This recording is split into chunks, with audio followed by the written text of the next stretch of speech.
السلام علیکم ورحمۃ اللہ وبرکاتہ۔ الحمد للہ رب العالمین والعاقبۃ للمتقین والصلاة والسلام علی سید الانبیاء والمرسلین، اما بعد، اعوذ باللہ من الشیطان الرجیم، بسم اللہ الرحمن الرحیم۔ یا ایہا الناس اعبدوا ربکم الذی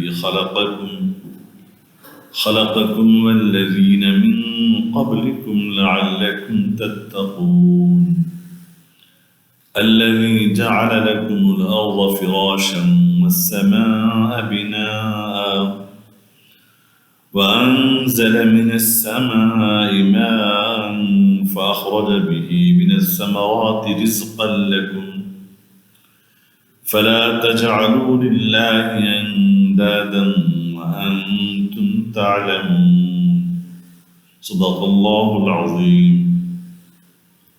اللهم أرنا الحق حقا وارزقنا اتباعه وأرنا الباطل باطلا وارزقنا اجتنابه، اللهم ألهمنا رشدنا وأعذنا من شرور أنفسنا، اللهم وفق لنا لما تحب وترضى من القول والفعل والعمل والنية۔ معزز سامعین کرام، اس سے قبل درس قرآن میں سورہ بقرہ کے پہلے رکوع کی تفسیر مکمل ہوئی، 20 آیتوں کی تفسیر و تشریح آپ کے سامنے آئی۔ اب یہاں سے سورہ بقرہ کا دوسرا رکوع شروع ہو رہا ہے۔ 2 آیتیں آپ کے سامنے تلاوت کی گئی ہیں، آیت نمبر 21 اور آیت نمبر 22۔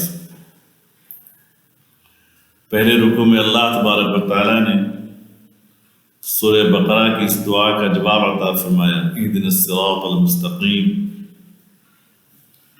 ہمیں سیدھا راستہ دکھائیں۔ تو اللہ تبارک و تعالیٰ نے اس کے جواب میں عطا فرمایا، ذالک الکتاب لا ریب فیہ ھدی للمتقین، اور پھر 3 قسم کے لوگوں کا تذکرہ فرمایا۔ شروع کی 3 آیتوں میں اپنے نیک صالح مخلص مومن متقی بندوں کا، پھر 2 آیتوں میں ان کفار مشرکین کا جو شرک اور کفر میں بڑے پختہ تھے، اسلام کی طرف قطعاً میلان نہیں رکھتے تھے، اور ان کا خاتمہ ایمان پر نہیں ہوا نہ ہوگا۔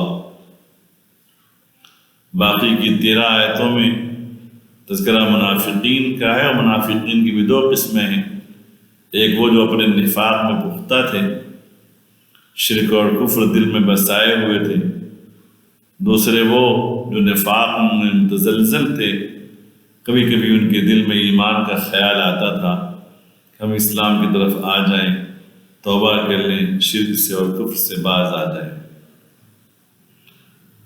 اللہ تعالیٰ نے اس آیت کریمہ میں یا ایھا الناس کے ذریعے مخاطب فرمایا، اے لوگو۔ ان میں تینوں گروہ کے لوگ موجود ہیں۔ مخاطب ہیں کفار، تو ان سے یہ کہا جا رہا ہے کہ شرک اور کفر چھوڑ کر اپنے رب کی عبادت میں آ جاؤ۔ مخاطب ہیں منافقین، تو ان سے یہ بات کہی جا رہی ہے، نفاق چھوڑ کر اخلاص ایمان، اخلاص عمل پہ آ جاؤ، مخلص مومن بن جاؤ، منافقت چھوڑ دو۔ مخاطب اگر ہیں متقی پرہیزگار اہل ایمان مخاطب ہیں، تو اہل ایمان میں 2 طرح کے لوگ ہیں، ایک وہ جو ایمان کے ساتھ ساتھ نافرمانی کی زندگی گزار رہے ہیں، معاصی میں، گناہوں میں مبتلا ہیں، انہیں مخاطب کیا جا رہا ہے کہ نافرمانی، عصیان، گناہوں کو چھوڑ کر سیدھے راستے پر آ جاؤ، پاکیزہ اعمال کو اپنا لو۔ مخاطب ہیں اگر مومنین متقین، تو ان سے یہ بات کہی جا رہی ہے کہ تم اپنے تقوی میں مزید پختگی پیدا کرو، استقامت فی الدین اختیار کرو، مزید اپنے نیک اعمال میں اضافہ کرتے چلے جاؤ، نیک اعمال میں تساہل نہ ہو، غفلت نہ ہو۔ یا ایھا الناس اعبدوا ربکم الذی، اے لوگو تم سب کے سب عبادت کرو اپنے اس پروردگار کی جس نے تمہیں پیدا کیا اور ان لوگوں کو پیدا کیا جو تم سے پہلے گزرے ہیں، تاکہ تم بچ جاؤ، متقی بن جاؤ، یا جہنم کے عذاب سے تم محفوظ ہو جاؤ۔ لعلکم تتقون، تاکہ تم متقی بن جاؤ، تاکہ تم اللہ کے عذاب سے محفوظ ہو جاؤ۔ الذی، وہ ذات جس نے تمہارے لیے زمین کو بچھونا بنایا اور آسمان کو چھت بنایا، اور آسمان سے تمہارے لیے بارش کو برسایا، پانی اتارا، پھر اس بارش کے پانی کے ذریعے تمہارے لیے پھل پیدا کیے جو تمہارے لیے رزق ہیں، تمہارے لیے روزی ہیں۔ لہذا اے لوگو تم اللہ تعالیٰ کے ساتھ کسی کو شریک مت قرار دو جب کہ تم اس بات کو جانتے بوجھتے ہو۔ یہ دو آیتیں ہیں، آیت نمبر 21 اور 22۔ یا ایھا الناس کی تشریح آپ کے سامنے آ گئی ہے۔ قرآن کریم میں جن جن صورتوں میں اللہ تعالیٰ نے یا ایھا الناس سے مخاطب کیا ہے تو عموماً یہ صورتیں مکی صورتیں ہیں جو ہجرت سے پہلے مکے میں نازل ہوئی، اور جن آیات میں مخاطب ہیں خطاب کیا گیا ہے یا ایھا الذین آمنوا سے، تو عام طور پر وہ آیتیں، وہ صورتیں مدنی ہیں، مدینے میں ہجرت کے بعد نازل ہوئی۔ تو ہو سے جو آیتیں مدنی ہیں اس میں اس بات کا امکان ہے مدینہ میں دوران قیام یہ صورتیں نازل ہوئی، یا ہجرت کے بعد والی زندگی میں آپ کسی سفر میں رہے ہوں، مدینے سے دور رہے ہوں، وہاں بھی نازل ہوئی، لیکن ان تمام کو مدنی کہا جاتا ہے۔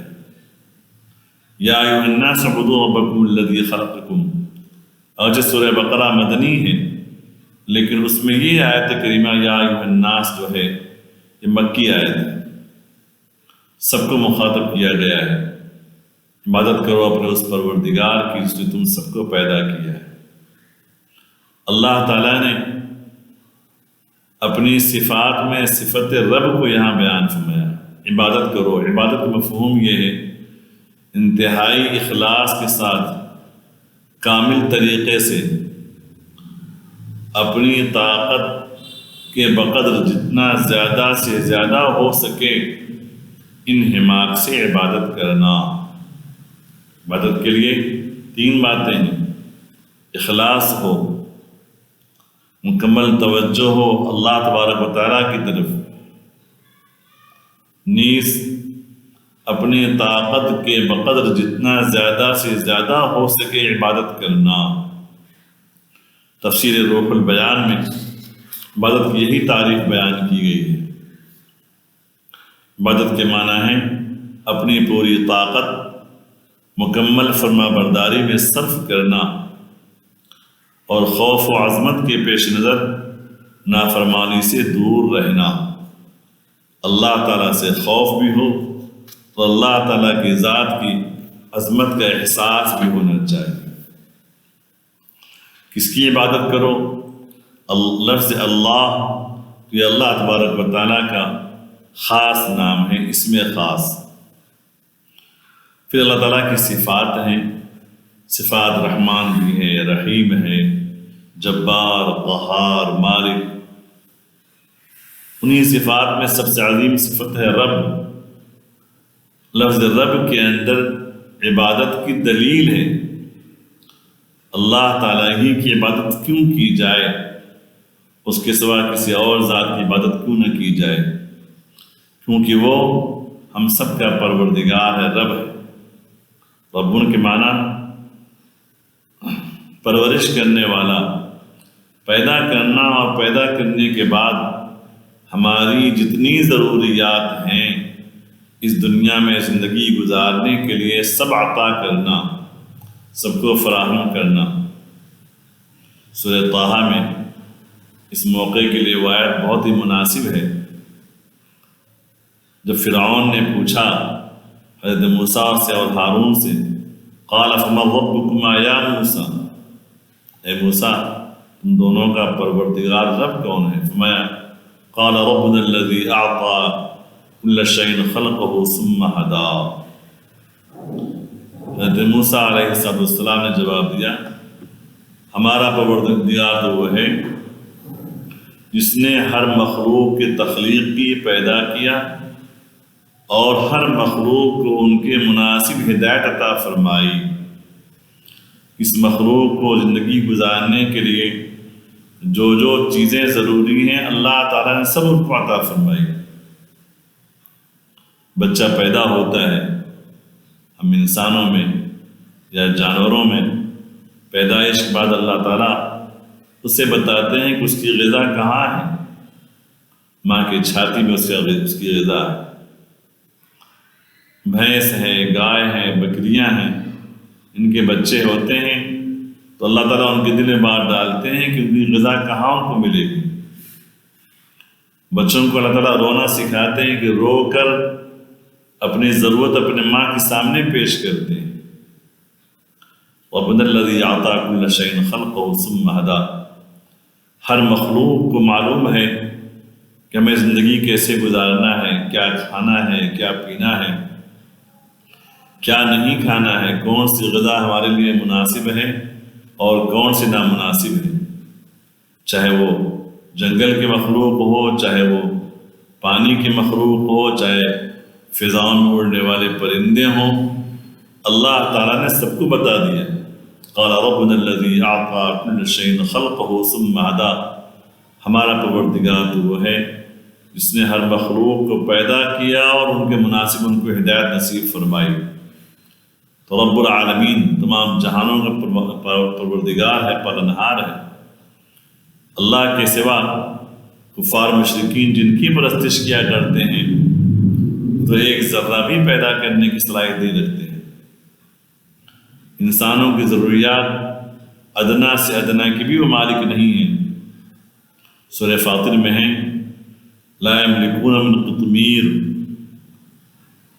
کہ جن لوگوں کو اللہ کے سوا تم پکارتے ہو وہ کھجور کی گٹھلی کے اوپر چھلکے کے بھی مالک نہیں ہیں۔ لا یملکون من قطمیر، کہ وہ مالک نہیں ہیں کھجور کے گٹھلی کے اوپر باریک چھلی، باریک چھلکے کے بھی مالک نہیں ہیں۔ اور اب کیا بن سکتے ہیں؟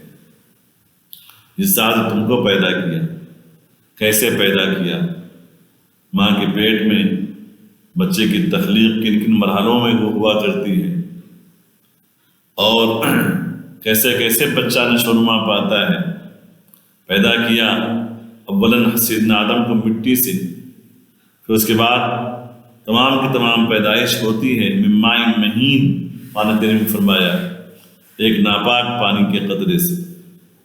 پھر ماں کے پیٹ میں تدریجی اس میں اضافہ ہوتا ہے، خون ہے، خون سے گوشت کی شکل میں تبدیل ہوتا ہے۔ پھر اس کے بعد اللہ تعالیٰ اس کے اندر اعضاء بناتے ہیں، پھر روح ڈالتے ہیں، پھر آہستہ آہستہ یہ بچہ ماں کے پیٹ میں غذا پاتے ہوئے، غذا کون سی چیز سے حاصل کر رہا ہے آپ سب جانتے ہیں۔ پھر وقت متعین مکمل ہونے کے بعد بچہ دنیا میں آتا ہے، پھر اس کی اپنی اپنی ضروریات ہیں جو اللہ پاک ان کو فراہم کرتے ہیں، ان کے والدین ان کے ماں باپ کے دلوں میں بات ڈالتے ہوئے۔ ماں باپ کے دل میں رحمت ڈالی، محبت ڈالی اپنی اولاد کی خاطر، کہ اپنے اولاد کے لیے ماں باپ سب کچھ کرنے کو تیار ہوتے ہیں۔ ایک ماں اپنے ننھے منھے بچے کی پرورش کے لیے، دیکھ بھال کے لیے راتوں کی نیند قربان کر دیا کرتی ہے۔ باپ ضروریات کی فراہمی کے لیے دن بھر انتھک محنت کر کے، رزق حلال کما کر کے یا کمائی کر کے ان کی ضروریات پوری کیا کرتا ہے۔ یہ محبت، یہ شفقت اللہ تعالیٰ ہی نے دل میں ڈالی۔ کچھ ایسے لوگ دنیا میں ہیں کہ اللہ تعالیٰ جن کے دلوں سے محبت نکال دیتے ہیں، بچوں کو پھینک کے چلے جاتے ہیں، بچوں پہ توجہ نہیں دیتے۔ وہ حاشا و کلا لاکھوں میں کہیں ایک واقعہ ایسا پیش آتا ہے، لیکن 100% یہی ہے کہ اللہ تعالیٰ ماں باپ کے دل میں محبت پیدا کرتے ہیں۔ محبت من جانب اللہ آئی ہے۔ سیدنا حضرت موسیٰ کے بارے میں رب العالمین نے یہی تو فرمایا، وَأَلْقَيْتُ عَلَيْكَ مَحَبَّةً مِّنِّي۔ حضرت موسیٰ علیہ السلام کو جب ان کی والدہ نے صندوق میں رکھ کر دریائے نیل کے موجوں کے حوالے کیا تو اللہ تعالیٰ فرماتے ہیں کہ ہم نے آپ پر اپنی طرف سے محبت ڈال دی۔ صندوق جو بھی کھولے گا اس کے دل میں آپ محبت پیدا ہو جائے گی۔ فرعون کی بیوی آسیہ نے صندوق دیکھا، دل میں داعیہ پیدا ہوا، غلاموں کو بھیجتی ہے، صندوق کو قریب بلاتی ہے، منگا لیتی ہے، صندوق کھولتی ہے، جیسے آپ کی چہرے مبارک پر اس کی نظر پڑتی ہے تو اللہ تعالیٰ نے جو محبت ڈالی محبت اس کے دل میں آ جاتی ہے۔ اس بچے کو لینا ہے، پالنا ہے، پرورش کرنا ہے، مجھے اولاد نہیں، میں اس کو اپنا بیٹا بنا لوں گی۔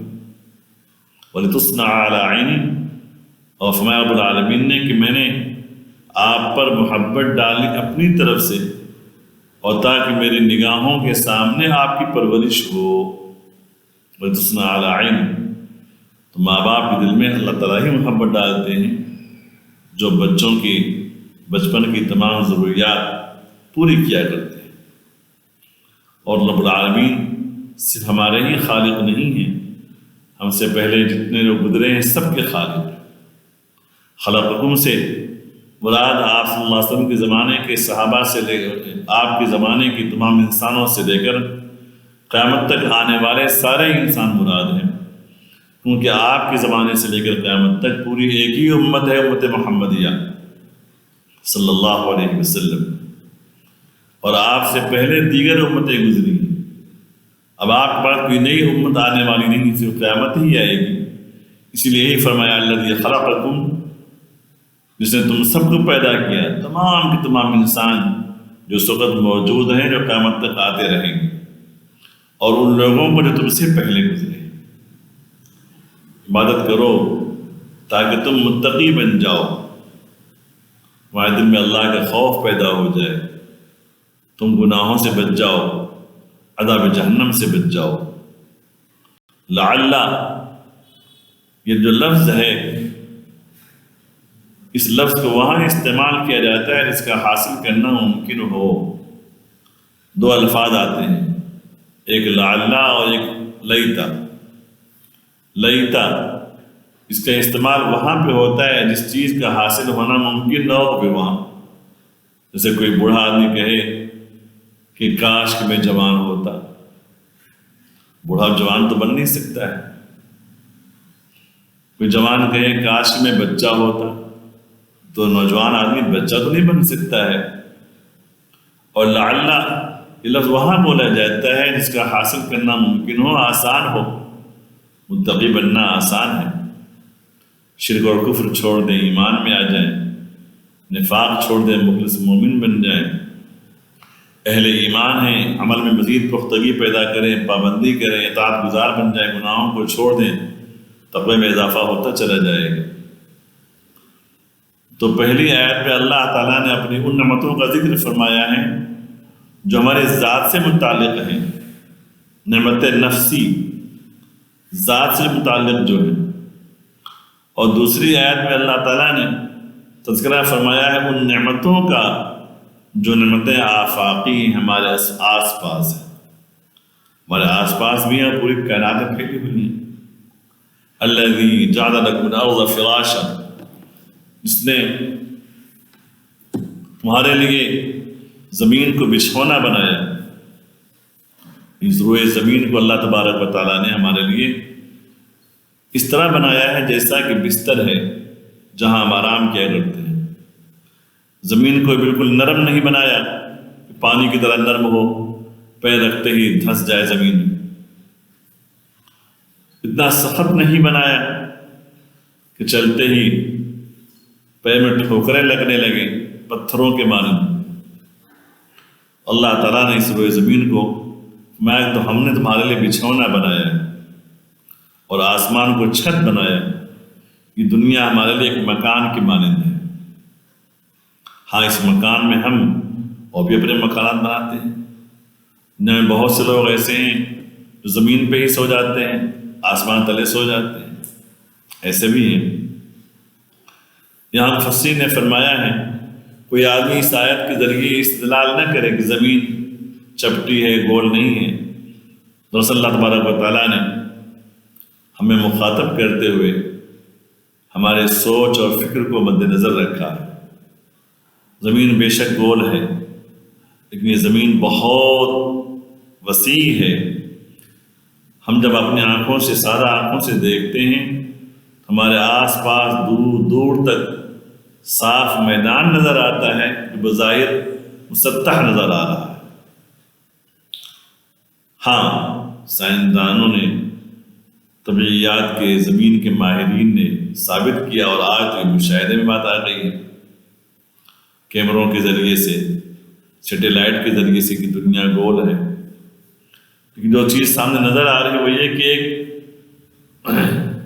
ایک طویل بچھونا ہے جو ہمارے سامنے، آسمان کو چھت بنایا، زمین و آسمان دونوں کو ہماری خدمت میں لگا دیا۔ حدیث میں آتا ہے، فرمایا آپ صلی اللہ علیہ وسلم نے، الدنیا خلقت لکم انکم خلقتم للہ تعالی۔ اللہ تعالیٰ نے دنیا کو تمہارے لیے پیدا کیا ہے اور تم کو پیدا کیا ہے اللہ تبارک و تعالیٰ نے اپنے لیے، عبادت کے لیے۔ وما خلقت الجن والانس الا لیعبدون۔ جنات اور انسان کو ہم نے اس لیے پیدا کیا وہ ہماری عبادت کریں۔ دنیا میں زندگی گزارنے کے لیے جو کچھ کام کرنا ہے وہ کریں، جب وقت عبادت کا آ جائے تو عبادت میں کوتاہی نہ ہو، تساہل نہ ہو۔ تو اللہ تبارک و تعالیٰ نے دنیا کی ہر چیز کو ہم انسانوں کی خدمت میں لگایا ہے۔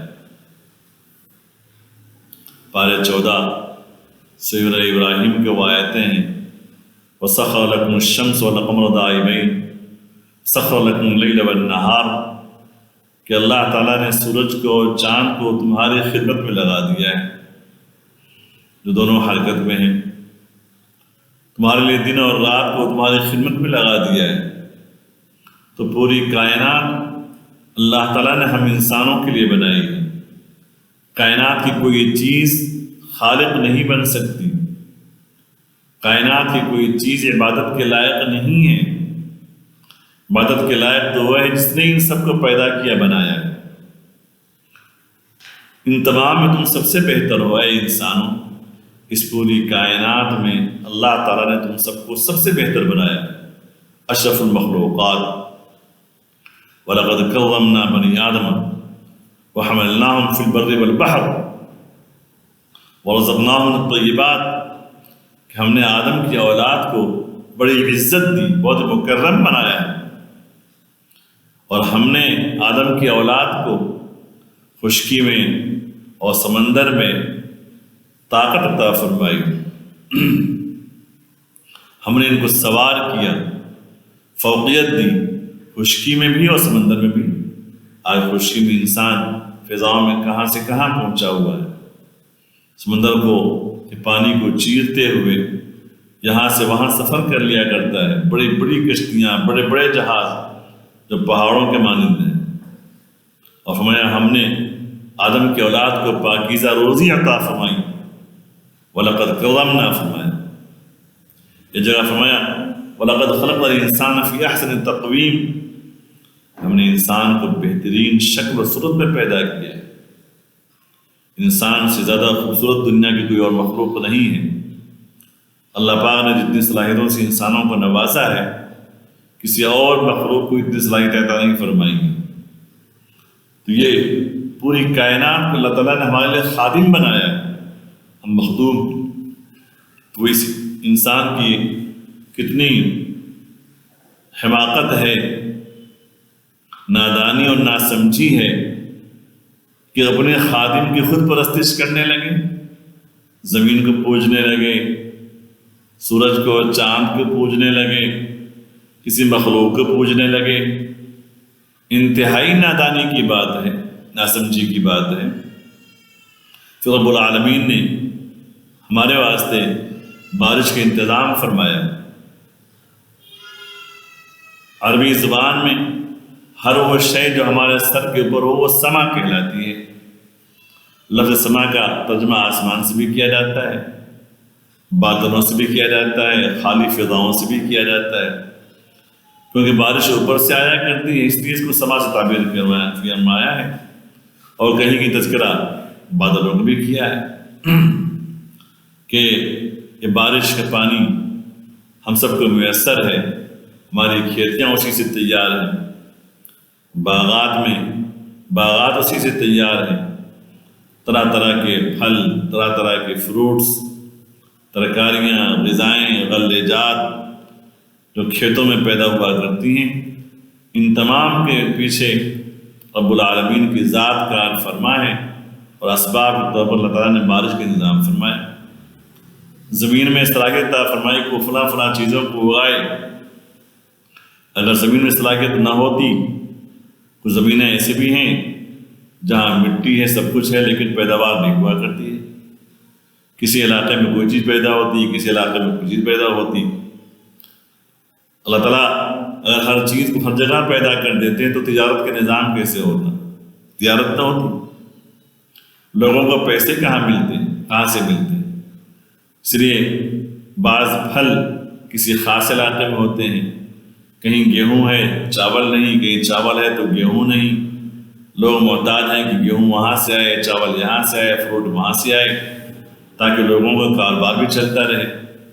بڑی دکانیں، بڑی سی چھوٹی دکانیں، بیچنے والے، خریدنے والے، تاکہ جو پیسے ہیں ہمارے ہاتھوں میں، ہمارے ہاتھوں سے نکل کر لوگوں تک پہنچتی رہیں۔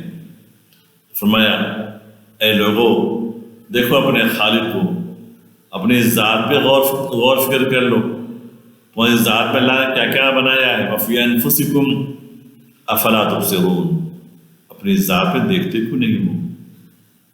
اور پوری کائنات میں نگاہ دوڑا لو، غور فکر کر لو، اس ذات نے، رب العالمین نے تمہیں پیدا کیا، تمہاری ضروریات پیدا کی، پوری کائنات کو تمہارے خدمت پہ لگا دیا، کیا تم دیگر کو اس کا شریک مانتے ہو؟ لہٰذا اے لوگوں، تم اللہ تعالیٰ کے ساتھ کسی کو شریک مت قرار دو۔